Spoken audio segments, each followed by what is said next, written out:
we start hip or leg crossed on the hip that you're sitting on. So cross your right leg over your left leg and then sit on your right butt cheek. What people will intuitively do here is this. Because the reason we're crossing the leg is to stretch your hip rotators so that you can impact your deeper rotators. You've got to be on that butt cheek. And what you'll find here, if you sit on that cheek and roll towards your right, and you should probably feel a click. If you feel a click, that is either your piriformis or maybe your sacrotuberous ligament. More than likely, it's your piriformis, which is usually a really small, dense piece of tissue where we're going to go right hip, we're going to roll over, we're going to do left hip. After we've done right and left hip, we're going to roll over, we're going to put that roller right in their lumbar spine, and we're going to have them roll their lumbar erectors somewhere around 10. You know, again, I always say, I don't know why 10 is the magic number versus 9 or 11, but it is 10. So we do 10 rolls. We move up into kind of that low thoracic area. We do 10 rolls. We then go up. When you get to T-spine, it is critical that you get elbows together. What you want to do is move the scapula away from the midline so you can actually get on your T-spine. And then roll through that middle area.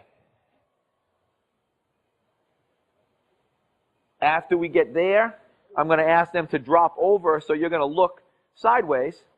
Here, now the roll, instead of being up and down, the rolling is now side to side. So here we're in that kind of posterior shoulder, rotator cuff, and then here, and then we're just going to flip around, and we're obviously going to go on the other side. And we're going to roll, and we're literally, it's like a fishing expedition. Can I find something that hurts? And when I can, all right, now I find that thing that hurts, all right, now I'm going to get some focus on that little piece that hurts. With hamstrings, internally rotated. We're going to do 10 rolls with the toe turned in. We're going to then do 10 rolls with the toe straight up. So now this is kind of a straight biceps femoris sort of roll. And then we're going to go here laterally, and now we'll be in that kind of lateral portion of the biceps femoris. And what I'm looking for here, I'm looking for the face. If I get the scrunched up face, I got a good spot. If I don't have the scrunched up face, I'm probably not that worried about that area. And we're going to do the same thing, right and left. After we've done hamstrings, we're going to flip over. I think that adductors are one of the most important areas.